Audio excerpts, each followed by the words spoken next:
but it's up there with my Sunset Sasquatch. Sasquatch. What is it called? Sasquatch. It's called Sasquatch Sunset. Yeah. Sasquatch. It's my number 2 hated movie. It Oh wow. has a place wow. of distinction. I'm looking. Hey, hello. Oh, you're lively today. Welcome to this episode of What Flicks Podcast, episode 83, I believe. So, I'm Susan Ayers. Patty Smith. Lon Shima. George Sanchez. Ooh, that's not. Okay, Patty is incognito tonight. Yes. You know, she's like a mystery woman. You know, we haven't seen her for, she's been in these other locations that we don't know where she is.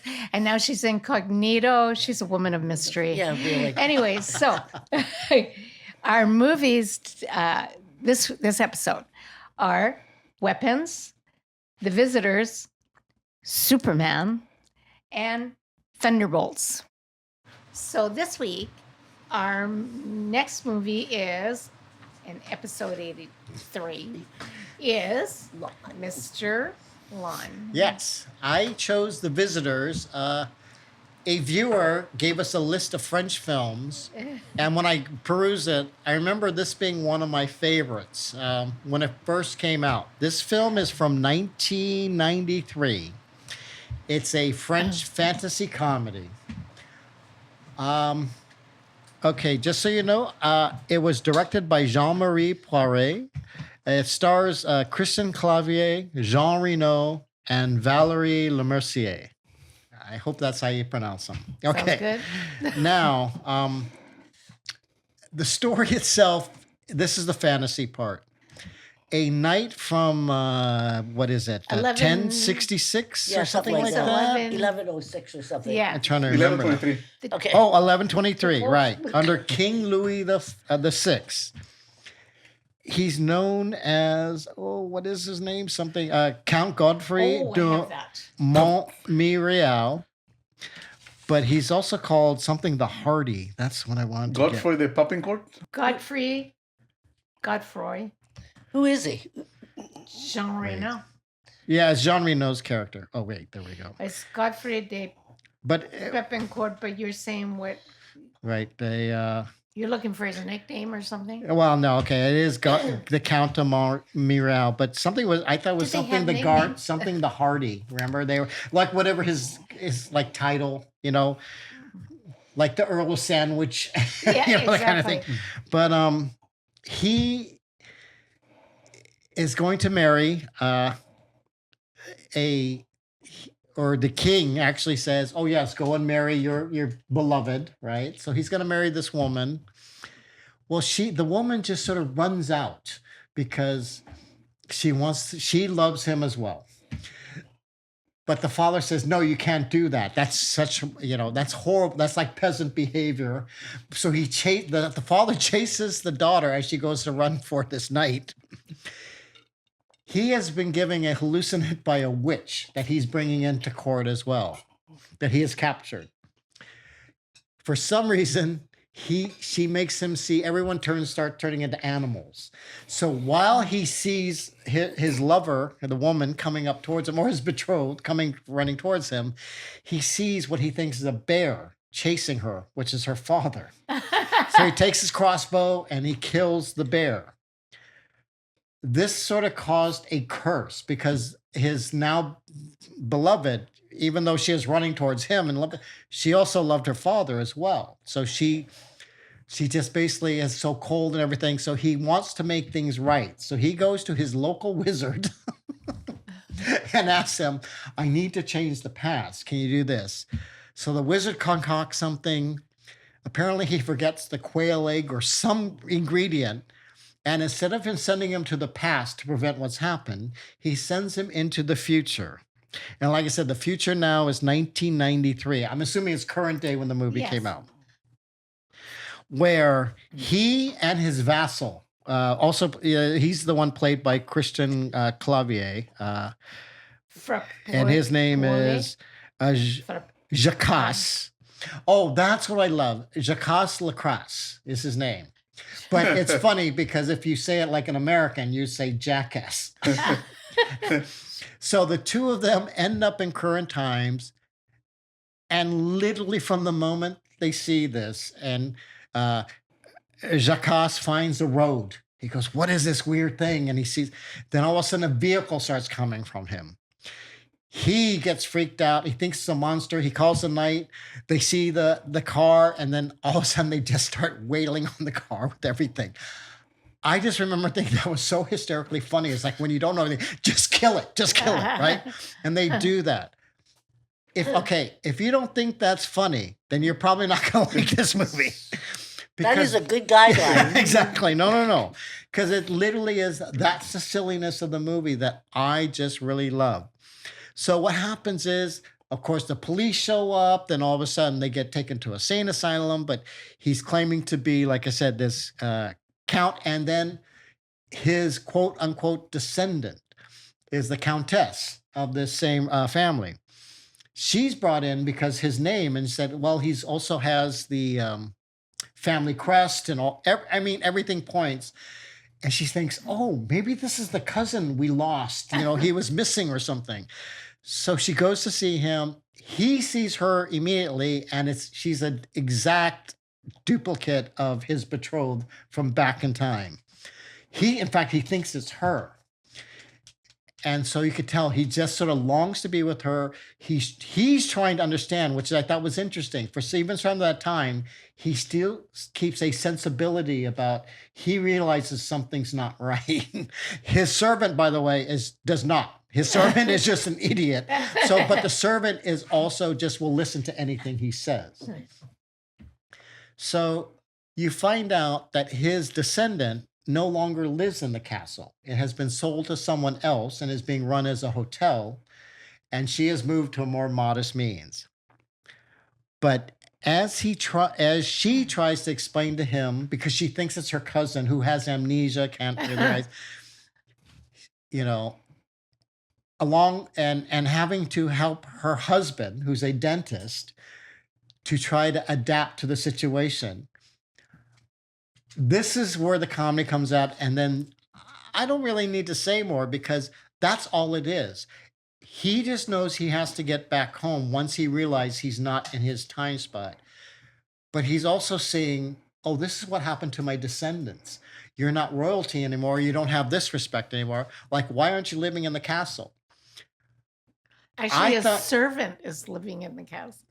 well, that's the thing, yeah. Jacques' his descendant now was the one who owns it, but he had changed his name to Jacquard because, again, he thought Jacques doesn't sound right or good, as a sort of having a dignity about it.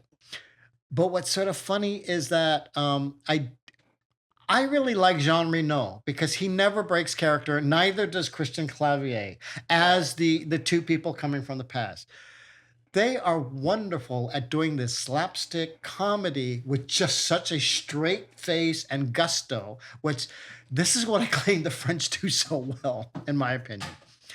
But what really shocked me is I thought this Valérie Lemercier playing the Countess is amazing because she's showing royalty as I see it.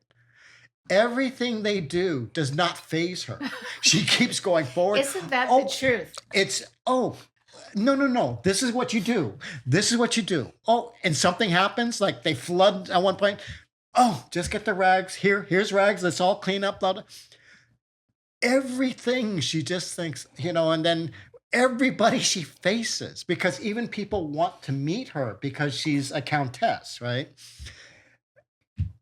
It's like, oh, okay, nice to meet you, this and that. Oh, let me do this. And then even as she gets really familiar with the Jean Reno character, which in fact, yeah, because I think it's like Hubert, right? Because she starts calling him Hube at one point, which makes like Hube. Like she's even giving him a nickname. Sure name.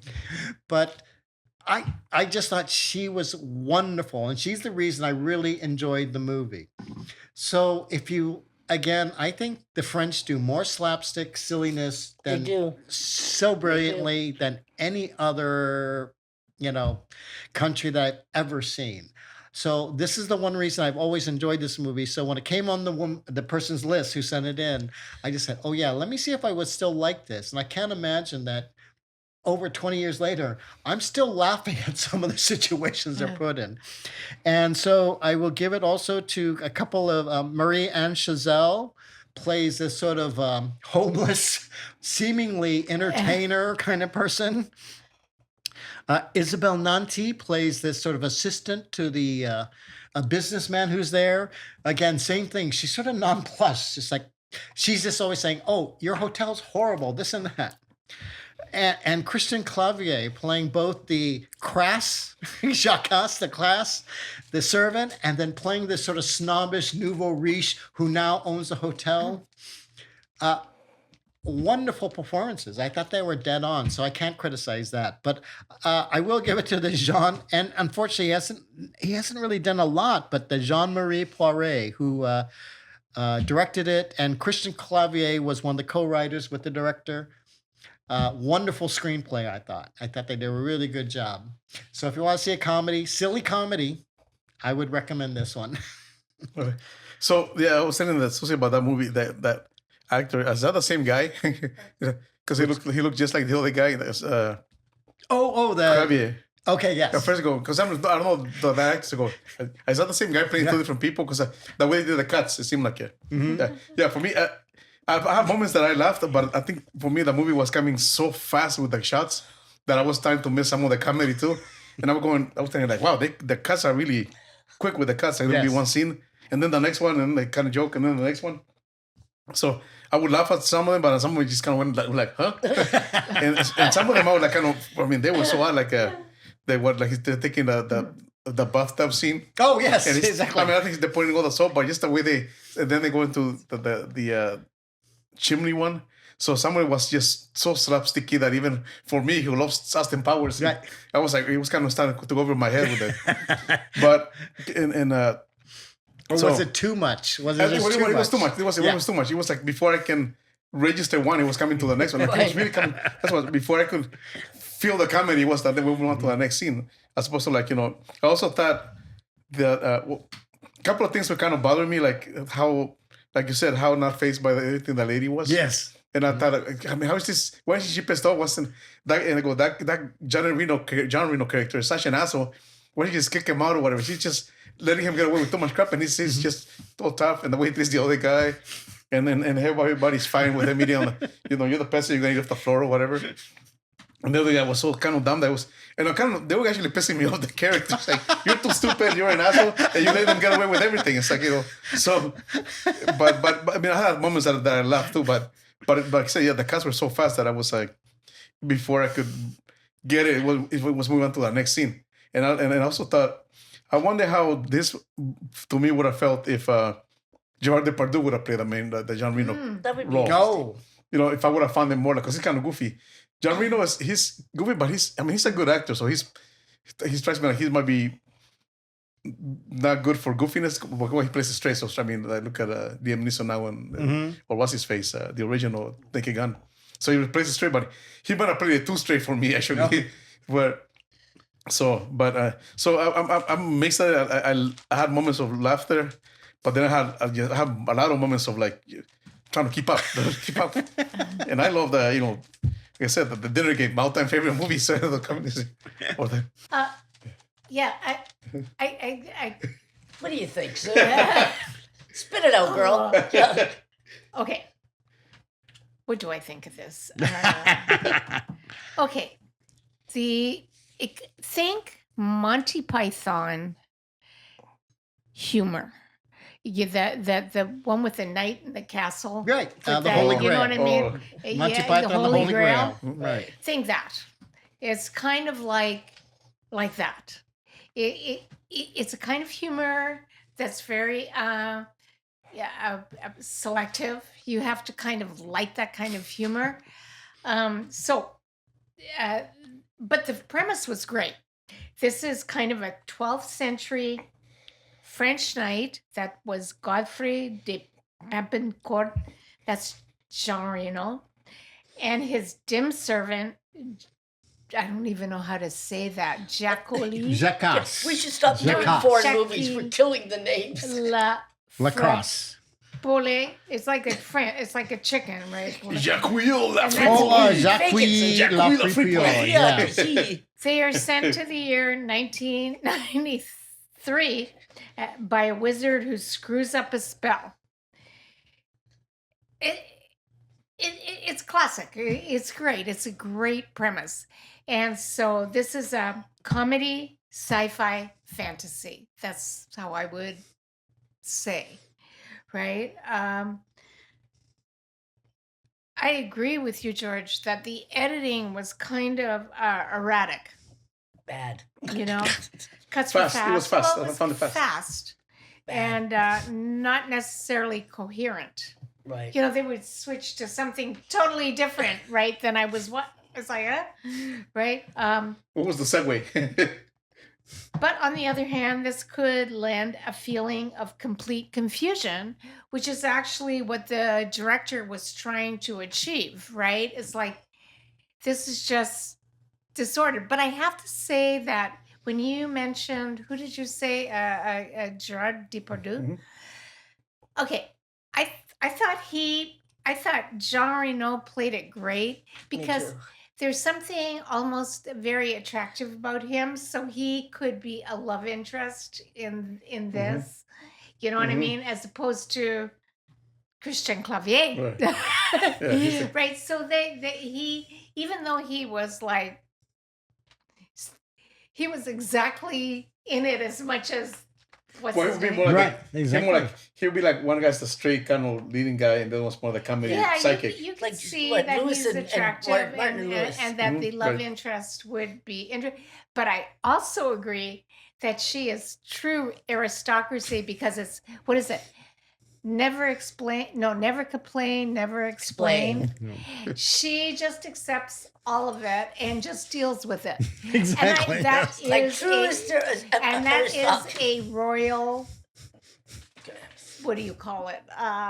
Characteristic. Yes. Yeah. Say Okay. never complain, never explain. Or like you said, the queen yeah. just never shows her emotions, never No, does they this. never get ruffled. Just but exactly, never get ruffled. Just okay, That's how they let's do keep it. going. Let's keep going. Exactly. And I thought that was really great that you mentioned that because I thought that she was definitely She had had it that down. She had it spirit. down. Right. I mean, and the thing is, she was expressive on her face. You see sort of the confusion, the amusement, disgust. And you her really husband, see that. her husband would express. Well, it. he's the one who explodes And- all the and time. she would He be like- he actually reacts as most of us would. Yes. Yeah. And, But but- she won a Caesar Award for this movie, for this role. You Oh, know what? really? Yeah. Oh, I okay. thought I could she- see that. I yeah. thought the role was really. Well, the thing about the movies is the highest grossing film in France in 1993. No still way. it still remains one of the highest grossing films in the country till today. It's like 50 in Wow. the list of highest But grossing let films. me, Oh, okay. let me just say that this is a very French movie. French like this kind of humor. Jerry Lewis, they like it.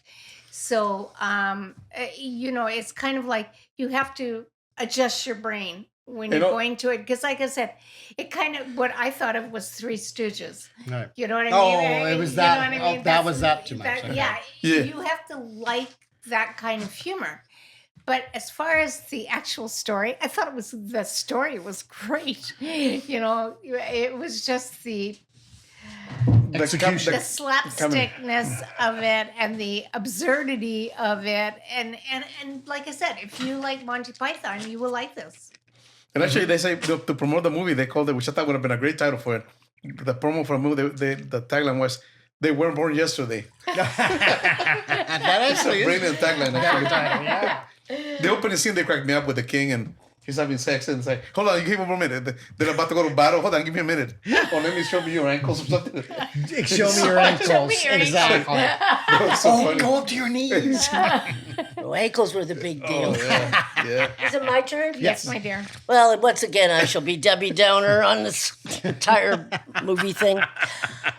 I love comedy. And in my book, if it's funny, there's no barrier, no matter what it is. The trouble is, I don't think I can rate it really well because I love subtitles, but everything, as you said, George, was going so fast. Well, I'm reading what they're saying, Because it's in French. Yeah, it's in French. and I've never had trouble with this before, but disjointed. That's the word I think with this movie. I thought the actors were good. I thought the writing was horrible. And I can't believe it's so popular. I can't believe that. But I got to say, the actors totally did their parts well. It was just what they had to say. And because I'm reading it, I'm missing a lot of the stuff because nothing flows. Nothing flows smoothly. So popular, they did a remake with Christina Applegate. Right, And the American same remake. two guys. I was actually thought about watching Really? that, but Oh, I yeah. And who plays? The same two guys, John Reno and the Yeah. other guy. Really? But Yeah. Christina Applegate is now like female. It's lead. it's called Just Visiting. Yeah, but that's the American remake. 2001, I think. well, And they've done 2 sequels in Oh, French yeah. with this too. So it's in English, eh? Yes. Yeah. yeah, American maybe that remake. would make a difference. Maybe just for this movie, because usually I like reading subtitles and that, but you can catch up. And I'm a fast reader, but it's up there with my Sunset Sasquatch. Sasquatch. What is it called? Sasquatch. It's called Sasquatch Sunset. Yeah. Sasquatch. It's my number 2 hated movie. It Oh wow. has a place wow. of distinction. I'm looking forward to seeing number 3. Oh, wow. Okay. Because you're right, Bob does linger in the air now. I thought of Bob when I saw this. I said, this can't be Lon. Bob has Bob come gave us through this- Lon's body and is choosing a movie I hate. Bob actually gave us this list. I believe it. I totally believe it. No, it wasn't Bob. It was one of the viewers, you said. Yeah. But Bob sent it to us. I didn't. He sent us this list Bob's of in French there. movies. Bob's in there somewhere. like this, like Okay. a zillion French movies. Oh, interesting. Okay. I didn't realize that. Yeah. So go ahead, George. You can rate it. Oh, yeah. Right. So, yeah, I think for me, this one's probably going to be London the 5. Okay. I'm gonna up you one. I'm gonna ante you up. I'm gonna 6. Okay. I'm going to down you one. 4. Oh, Okay, I thought Lon. for sure it was going to be a 3. I give it a 6. I give it a There you go. 6. Yeah. Woo! I'm dying to see what your 9 would be. Hell, what is The 7 hard would be? Sacripacy. That's what I remember. Delicatessen. Delicatessen and the hard Sacripacy were host. big. I think what gave Oh, it. the horror movie? Yeah. That the was Korean good. one. Yeah. You did a couple. Yeah. You did a couple. I've never seen him do a 9. The Barbarian Brothers. Okay. Well, Barbarian Brothers was who? We haven't done that let's one. see, yeah. Okay. We haven't no, done but it. another movie. I'm not ready to punish you guys yet. Another movie we did. They compared it to the Barbarian Brothers. I forget. Really? Yeah. Interesting. Yeah. See, the Barbarian Brothers is so bad, it's actually good. You know what I mean? But this is not one of them. I've never seen it, actually. I You never avoided seen that- the I Barbarian Brothers? avoided Oh, that my one. goodness. Yeah, you know what? I saw it in the theaters. That's like me seeing love Conan it. the Barbarian. Okay. Well, I saw it in the Conan, also Conan the Barbarian Theater. So Tell it, Sue. okay, so that ends this episode of 83, and I hope you enjoyed it. I hope you will like us and subscribe, and Do all the things you're buy us supposed to do. coffee if you can afford to. That would be great. It supports the show, and so we'll see you next time. Bye. Bye. Cheers.